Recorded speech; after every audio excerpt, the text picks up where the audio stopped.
Actually in levels के आसपास भी आप देखिए तो वो जो एक टिपिकल फियर फैक्टर होता है वो देखने को नहीं मिल रहा है कि मार्केट गिर जाएगा यहाँ से। अभी भी एक I would say to some extent even complacency is there in market participants कि ये बहुत ज़्यादा यहाँ से नहीं गिरेगा।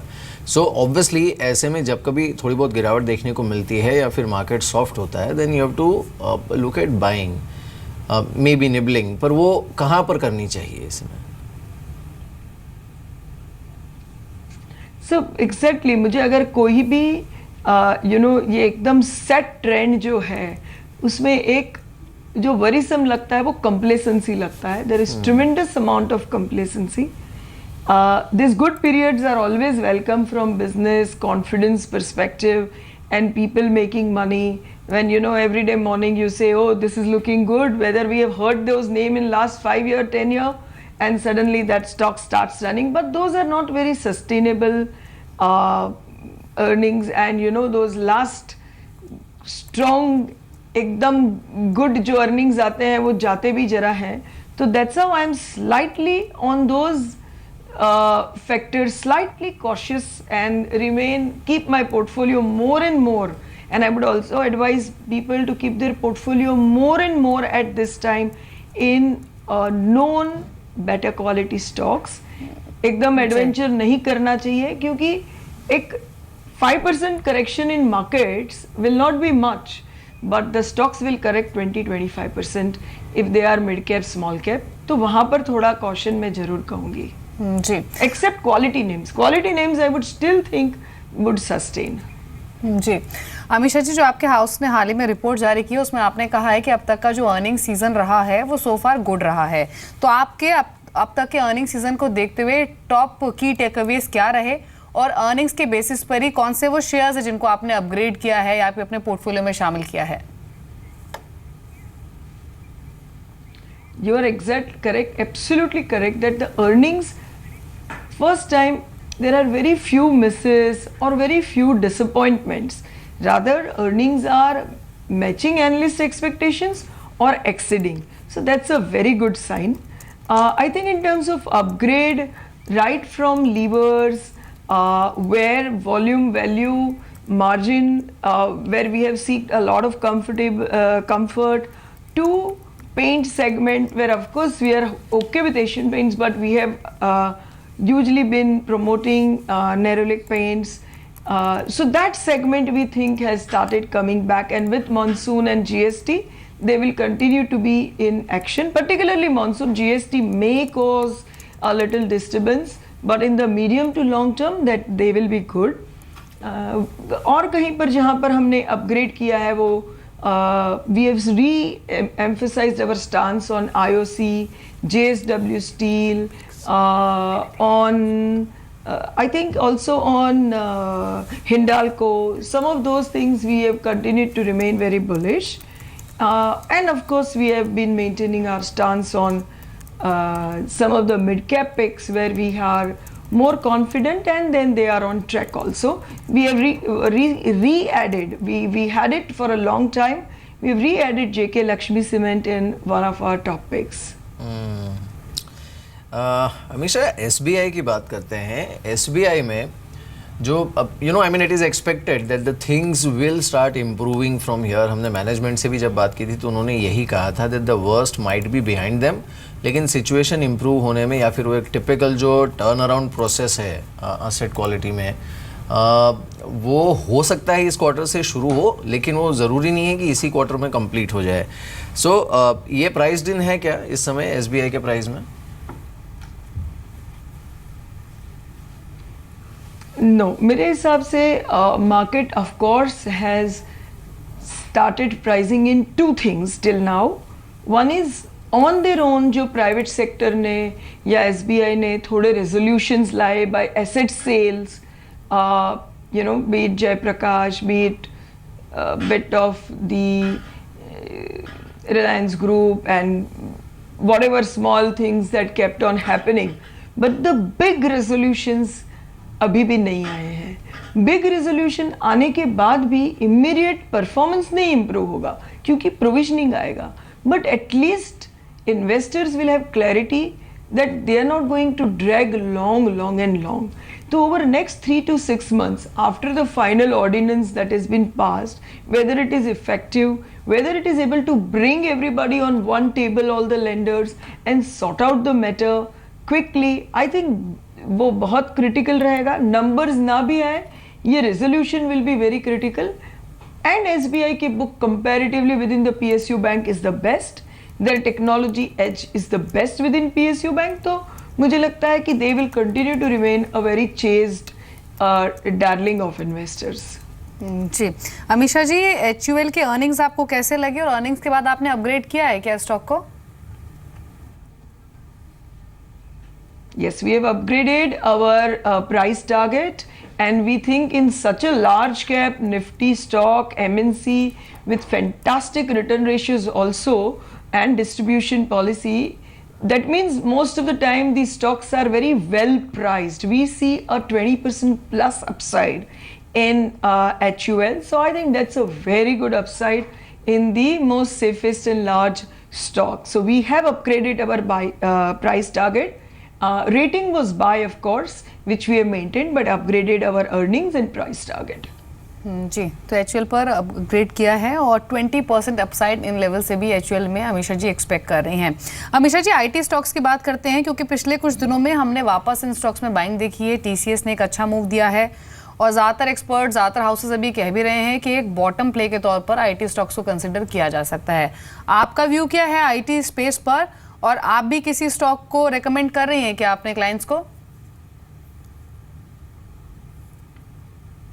So IT space पर व्यू ऐसा है कि the kind of cash that they are generating, of course growth has tapered down, growth कम हो गया है, growth पे थोड़े question marks है, but वो सब free cash generating companies है, तो एक लेवल से नीचे उनका जाना difficult है, और वही लेवल के आसपास ये stocks has been moving for some time now. हमारे recommended लिस्ट में हेक्सावेयर था, जहाँ पर एक अच्छा रिटर्न आने से अभी हमने उसको थोड़ा टॉप पिक्स में से निकाला हुआ है, but otherwise on large caps I think Infosys and HCL tech continue to be in our preferred stocks. जी अमीषा जी, जिन भी सेगमेंट्स में सरकार पॉलिसीज़ लेकर आ रही है, रिफॉर्म्स लेकर आ रही है, उस आधार पर हमने देखा है कि एकाएक जो इंफ्रा स्पेस है या फिर अफोर्डेबल हाउसिंग स्पेस, यहाँ पर काफ़ी वाइब्रेंसी बढ़ी है. स्टॉक्स में एक आउट परफॉर्मेंस हमने देखी भी है. ये आप रिफॉर्म ग्रोथ को या फिर सरकार की पॉलिसीज़ को ध्यान में रखते हुए भी कहीं एक्सपोजर ले रही हैं क्या, स्पेशली रियल्टी में, हाउसिंग फाइनेंस में या फिर इंफ्रा कंस्ट्रक्शन, सीमेंट स्पेस में? सो सीमेंट स्पेस में हमने एक वापस जैसे मैंने कहा JK लक्ष्मी सीमेंट में एक एंट्री किया है आफ्टर स्मॉल कैप, बिकॉज हमको वहाँ पर capacity utilization plus huge EBITDA and PAT growth दिख रहा है. बट आई थिंक कि जो पुश इंफ्रा में हम सुन रहे हैं in terms of both order but execution में मुझे लगता है समवेयर अभी भी that easy limits from either banks और the settlement of the past dues of the infra companies or the selling of their excess assets so that the balance sheet becomes lighter. ये few of the things are pending. Of course, within the constraint, we are still liking few stocks like Sadbhav and Nagarjuna, and we are selective about it. But मुझे लगता है sector में full fledged improvement के लिए थोड़े few key action points are still pending. बिल्कुल. चलिए, इस बीच हमारे साथ देवेन चौकसी भी जुड़े हैं, उनसे बात करते हैं. Deven, morning to you. आप क्या सलाह दे रहे हैं इस समय मार्केट में, क्या करना चाहिए? Good morning. वेल, आज जो मार्केट में थोड़ा बहुत करेक्शन देखने को मिल रहा है, I think should be consider as a very welcome correction, क्योंकि जहाँ तक हमें मालूम है कि आई थिंक कंपनीज के फंडामेंटल्स के अंदर कोई ज़्यादा बदलाव नहीं आया है. ऑन द कॉन्ट्री, कंपनीज के फंडामेंटल्स, ओवरऑल अर्निंग के ग्रोथ हम देखें तो आई थिंक अपॉर्चुनिटी अच्छी मिल रही है मार्केट के अंदर, पर्टिकुलरली लार्ज कैप कंपनीज के अंदर के, जहाँ पे वैल्यूएशन से हिसाब से देखें तो बैंकिंग सेक्टर देखिए या ऑटो सेक्टर देखते हैं, even the larger companies like Reliance देखते हैं, I think the valuation wise ये कंपनीज काफ़ी हद तक अट्रैक्टिव लेवल पर मिल रही है। तो मेरा ऐसा मानना है कि मार्केट में जो करंट करेक्शन आया है वो करेक्शन को कैपिटलाइज करना चाहिए, यूज़ करना चाहिए और मे बी इन्वेस्टमेंट की तरफ ध्यान दे देना चाहिए। Some of the PSBs, the larger PSBs, I think they are looking interesting, valuation की दृष्टि से भी इंटरेस्टिंग लग रही है और स्ट्रक्चरल चेंजेस जो PSB के बिजनेस के अंदर आ रहा है वो भी आई थिंक काफ़ी हद तक कॉन्फिडेंस दे रहा है कि अगले क्वार्टर्स और समय के अंदर अर्निंग का आउटलुक इंप्रूव होकर आ रहा है। तो obviously this kind of fall और correction is a buy opportunity in the market. जी देवेन, आपकी फर्म ने 38 इयर्स कंप्लीट भी किए हैं, तो उस लिहाज से आपको कंग्रेचुलेशंस। ओवर इयर्स आपने जो स्टॉक्स अपने क्लाइंट्स को रेकमेंड किए हैं उनके पोर्टफोलियो एनहांस डेफिनेटली हुए इन टर्म्स ऑफ रिटर्न्स। तो इस मौके पर आज भी हमारे व्यूअर्स को अपने इन्वेस्टमेंट आइडियाज़ बताइए। लार्ज कैप्स मिड कैप्स में कौन से स्टॉक्स हैं जो कि आपको अभी इन लेवल्स पर भी नई खरीद के लिहाज से अच्छे लग रहे हैं? थैंक यू वेरी मच आपकी शुभकामना के लिए। और मैं ज़रूर ये मानता हूँ कि एक सेटिस्फेक्शन मिलता है जब भी इतने लंबे समय से इन्वेस्टर के साथ आप मिले जुले रहते हो और इन्वेस्टर की पोर्टफोलियो की वेल्थ आप बढ़ा सकते हो, तो उसके आपको एक सेटिस्फेक्शन डेफिनेटली मिलता है और मैं काफ़ी हद तक इसके लिए भगवान का शुक्रगुजार हूँ। जहाँ तक आई थिंक अपॉर्चुनिटी का सवाल है, काफ़ी हद तक अपॉर्चुनिटी मार्केट में अभी भी बरकरार है। हमें एक व्यू ऐसा बैठ रहा है कि अगले 5 या 10 साल का व्यू पकड़ के चलते हैं तो उनके अंदर काफ़ी हद तक आई थिंक एक कैपिटल गुड सेगमेंट का समावेश होना ज़रूरी बनता है। Some of the companies which are basically the suppliers of machineries, equipments and solutions in the power sector and power sector transmission business, वहाँ पे आई थिंक हमें the likes of ABCV, Siemens kind of companies we find I think fundamentally very well position. So these companies are looking interesting. Maybe I think many other companies within the space also could be interesting. But ये एक directional call है कि जहाँ पे हमें confidence ज़्यादा बिठ रहा है तो अगले 10 साल का एक व्यू ले सकते हैं। सिमिलरली एक व्यू ले सकते हैं इंश्योरेंस सेक्टर के ऊपर।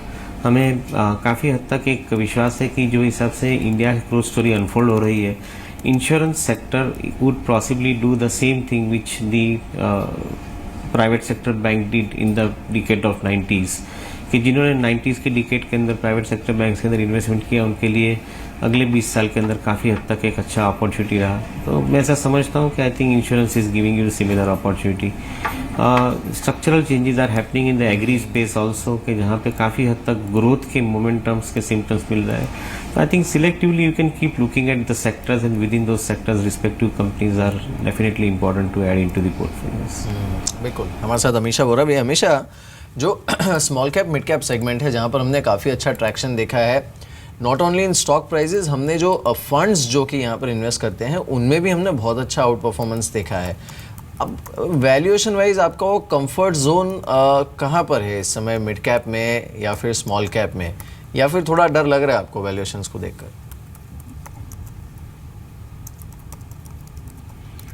सो डेफिनेटली यू नो, जैसे जिसने last a number of businesses because of एक या दूसरी रीज़न की वजह से, कहीं पर डोमेस्टिक प्रोटेक्शन है जैसे स्टील एंड स्टील रिलेटेड में, तो कहीं पर चाइना में एनवायरमेंटल इश्यूज हैं एंड प्रॉफिटेबिलिटी बढ़ रही है। So entire chemical sector in what ever form, die stuff, chemical, वो सब में चाइना की वजह से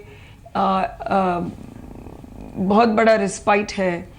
but I would say that a lot of names जो 24, 25, 30 के पीस पर जा रहे हैं, जहाँ पर the earnings growth will not be so sustainable. One time और 2 years अर्निंग्स ग्रोथ को जो 24 और 30 का मल्टीपल दिया है, वहाँ पर डेफिनेटली मैं बहुत कॉशियस हूँ। And particularly names where the track record is not something so great in terms of either governance और डिस्ट्रीब्यूशन, मुझे लगता है वो सब that is not a very sustainable part of the market. ये चल सकता है और some more time and may be for 1 more year, but वो सस्टेनेबल तो पक्का नहीं है। तो जैसे मैंने पहले कहा कि ये मार्केट को जब राइड करना है तो थोड़ा अच्छा ग्रोथ आने वाला है, काफ़ी सारे सेक्टर्स में आने वाला है, तो अच्छी मैनेजमेंट या गवर्नेंस को बैक करेंगे तो भी बहुत अच्छे पैसे बनने वाले हैं।